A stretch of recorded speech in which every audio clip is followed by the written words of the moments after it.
Olá a todos, eu sou o Thiago Bignuto, estou aqui com a doutora Hanna Pessoa e nós somos os organizadores do projeto institucional Triple Y, onde nós vamos discutir bastante intervenção, classificação e tratamento de pacientes com cardiopatia estrutural, dando muita ênfase nas valvopatias, que talvez seja o assunto hoje que esteja mais na moda.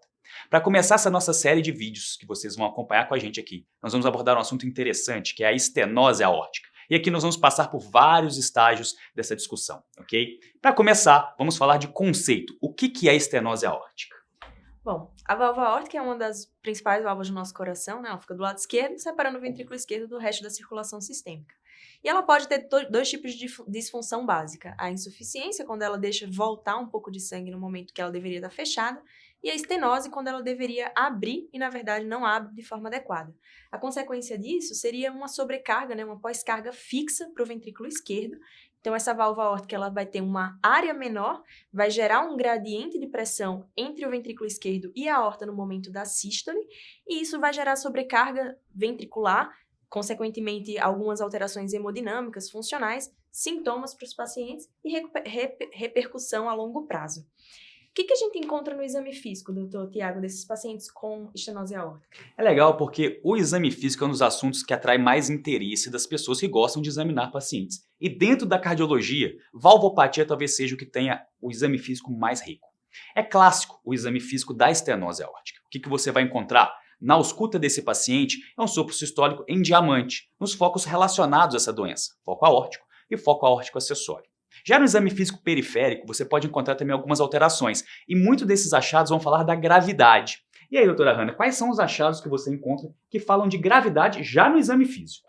Então, a estenose aórtica ela vai ter um sopro sistólico, como a gente comentou, né? Ela não abre na hora que ela deveria estar aberta, ou seja, no momento da sístole.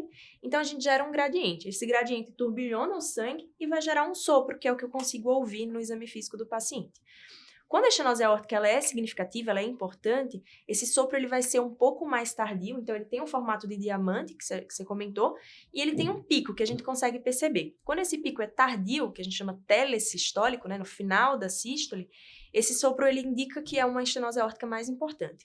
Geralmente está associado com o abafamento da segunda bulha, do componente B2, por ser um pico tardio mesmo, e aí a gente vai ter algumas alterações periféricas, principalmente o pulso parvus e tardos, que é aquele pulso um pouco mais baixa amplitude, um pouco mais tardio relacionado à estenose aórtica importante. E tem uma característica interessante que todos os alunos gostam de ouvir, que é o sopro de Galavardan. Na verdade, ele é uma irradiação do sopro da estenose aórtica com um timbre diferente no foco mitral, então um timbre mais agudo.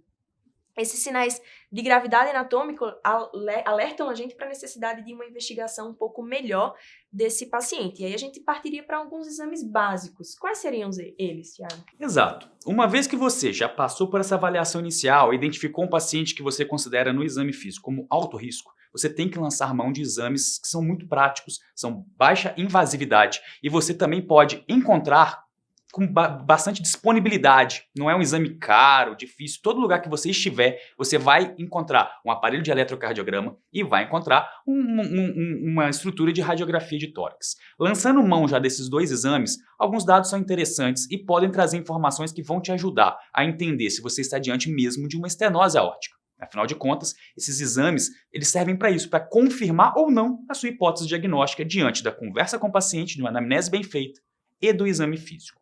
Falando então da eletrocardiografia, um exame muito interessante que traz muitas informações para você aplicar no dia a dia, você provavelmente vai encontrar sobrecargas de câmaras esquerdas, ok?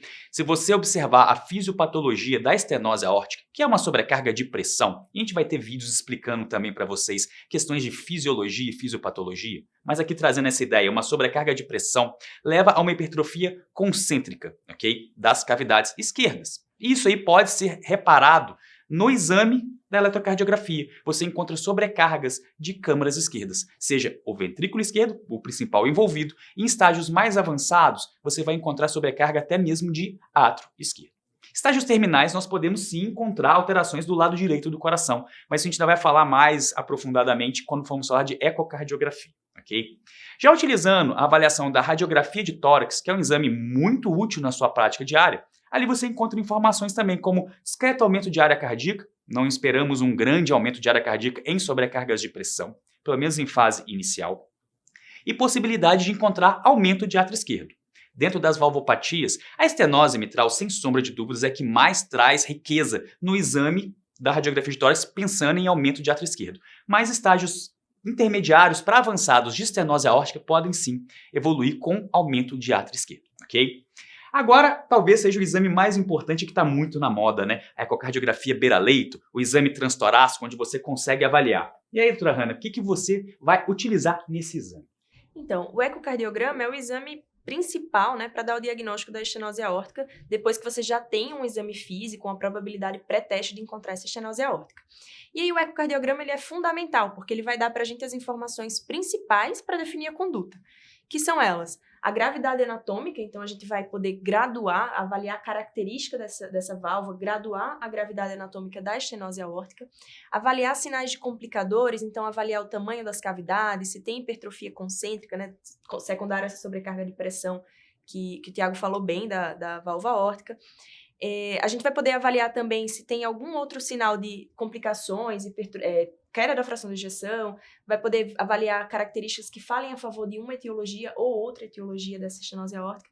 Então, é um exame fundamental tanto para diagnóstico, confirmação diagnóstica, graduação da estenose aórtica, avaliar complicadores e avaliar a etiologia.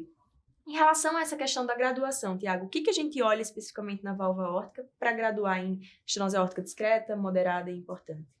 Aqui vale a pena a gente chamar a atenção para alguns pontos, né? A gente está muito associado a decorar pontos de corte para a gente poder classificar um paciente como lesão discreta, moderada e importante. E como a doutora Hanna bem colocou, a ecocardiografia ela é muito mais do que isso. Ela traz uma série de informações que você pode utilizar além desse tipo de classificação. E a gente vai falar aqui, não é para você ficar estressado decorando valores agora, é para entender o raciocínio com a gente, ok?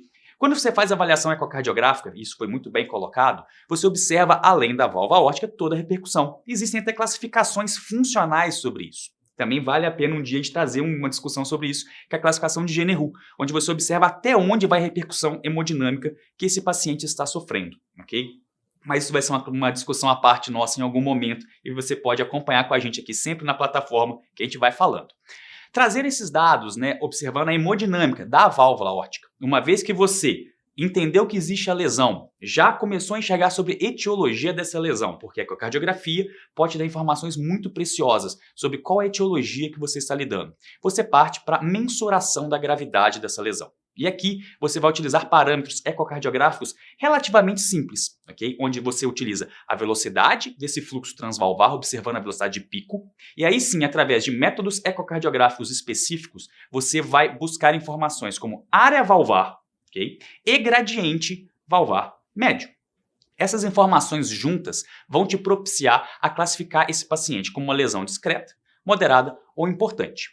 Aqui de forma prática, para você considerar esse paciente como lesão importante, que talvez seja o ponto de corte mais interessante para a gente, é você trazer uma área valvar menor ou igual a 1 cm². Existem referências que tentam indexar essa área valvar para a superfície corpórea, mas fica numa avaliação secundária. A sua primeira avaliação é o valor absoluto, menor do que 1 cm², muito provavelmente te coloca diante de um paciente com estenose aórtica importante. Secundário a isso, você vai observar os gradientes transvalvares. E aqui já abre uma grande discussão, pois na estenose aórtica é reconhecido na literatura o famoso estenose aórtica importante com baixo gradiente, que é uma coisa divergente que você encontra entre área valvar e gradiente. Discussão também para um longo vídeo que a gente pode fazer para vocês, talvez um dos temas mais debatidos atualmente na cardiologia. Voltando para o simples e o básico, uma vez que você encontrou uma área valvar menor que 1, é de se esperar que você encontre um gradiente médio acima de 40 milímetros de mercúrio. Isso vai te ajudar a corroborar a gravidade dessa doença. Então você encontrou uma velocidade de pico acima de 4 metros por segundo, que é o que nós encontramos nas diretrizes. Uma área valvar menor do que 1 cm² e um gradiente médio acima de 40 milímetros de mercúrio, você está diante de uma estenose aórtica importante considerada clássica. Ok? Ah, Thiago, e como que nós fazemos as outras classificações? O moderado, o discreto. De forma geral, se você encontrar essa área valvar entre 1 e 1,5, você está diante de uma classificação moderada. E áreas valvares maiores do que 1,5, uma lesão discreta e sempre acompanhando a proporcionalidade desse gradiente. Então você também encontra gradientes menores diante de uma área valvar medida dessa forma. Existe atualmente uma subclassificação dentro dessas gravidades, isso não é rotina dentro da valvopatia, que é considerada a muito importante, ok? E aí sim, nós temos os parâmetros um pouco mais agressivos dessa doença. São aquela estenose aórtica importante que já está um pouco além do que a gente costuma encontrar, né, Hannah? Então, você encontra ali uma velocidade bem acima de 4 metros por segundo, um gradiente bem acima de 40 milímetros de mercúrio e uma área valvar bem abaixo de 1 centímetro quadrado. Em geral, esses pacientes, independente da gravidade de sintoma e tudo mais que vamos falar já, eles já teriam uma indicação de você ter um cuidado maior com ele, de você acompanhá-lo mais de perto ou até mesmo pensar em intervenção, que é tema que a gente também vai falar nesse nosso vídeo, ok? É importante, na hora de solicitar o ecocardiograma, falar exatamente qual que é a sua suspeita. Eu ouvi um sopro sistólico, eu acho que é estenose aórtica, para que o ecocardiografista ele faça essa avaliação de acordo com a nossa suspeita clínica. A gente sabe que é um exame que depende muito, é operador dependente, né? Depende muito de quem faz, então a impressão é muito importante que seja dada. E aí, doutor Tiago, a gente sabe que a gente tem essa suspeita clínica, fiz a avaliação, o exame físico, eu fiz o ecocardiograma, eu confirmei.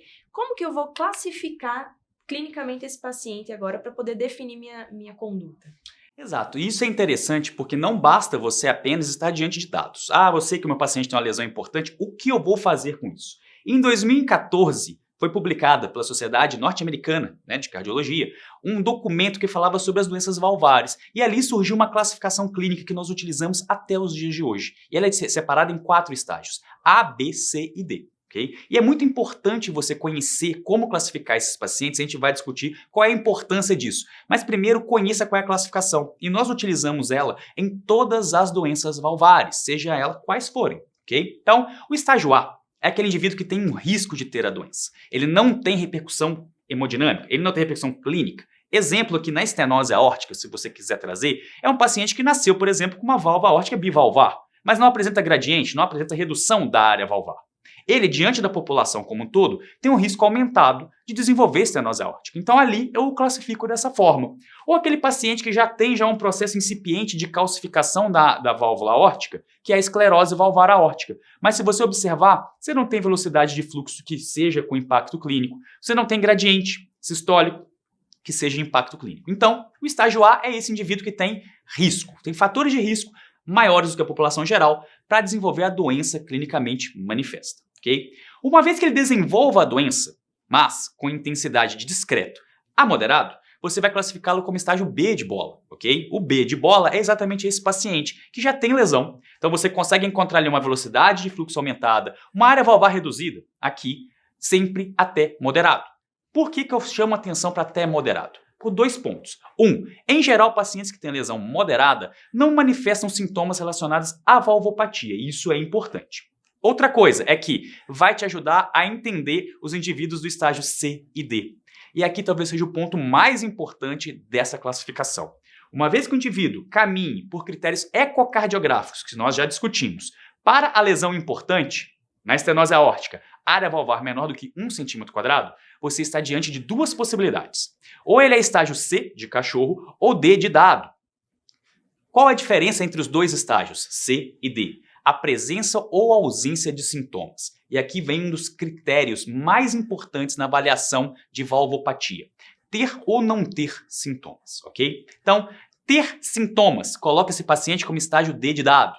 Não ter sintomas, ser assintomático, coloca esse indivíduo como estágio C de cachorro, uma vez que ele tenha uma lesão importante. De todas as classificações clínicas que existem nas valvopatias, a estenose aórtica é, sem sombra de dúvidas, a mais complexa, pois ela apresenta subtipos. E é importante você conhecer quais são os subtipos de classificação clínica desses pacientes.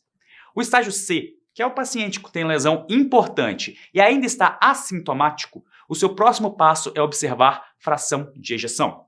Como a doutora Hannah bem falou, uma das ferramentas ecocardiográficas que nós utilizamos, além de graduar o paciente como lesão discreta, moderada ou importante, é observar repercussões hemodinâmicas. E a queda na fração de ejeção é, sem sombra de dúvidas, uma das mais importantes. Se ele apresenta lesão importante, está assintomático e tem queda na fração de ejeção, você vai classificar automaticamente esse paciente como estágio C2, já que o C1 é com fração de ejeção preservada. Isso aí te fala também a favor de gravidade e vai te ajudar a indicar a intervenção que nós vamos discutir em breve. Agora o estágio D de dado, que sem sombra de dúvidas é o mais complexo dentro da valvopatia, apresenta 3 subtipos, D1, D2 e D3. E o estágio D2 e D3 são considerados de baixo fluxo. E isso aí nós vamos discutir em aulas específicas para vocês, tamanha complexidade desse assunto. Mas saibam, tem uma lesão importante, área valvar menor que 1. Tem presença de sintomas? Eu já coloco ele no estágio D de dado. Aí eu vou observar a hemodinâmica que você encontra nesse perfil anatômico. Se o gradiente subiu, se não subiu, compatível ou não com essa válvula aórtica estenosada.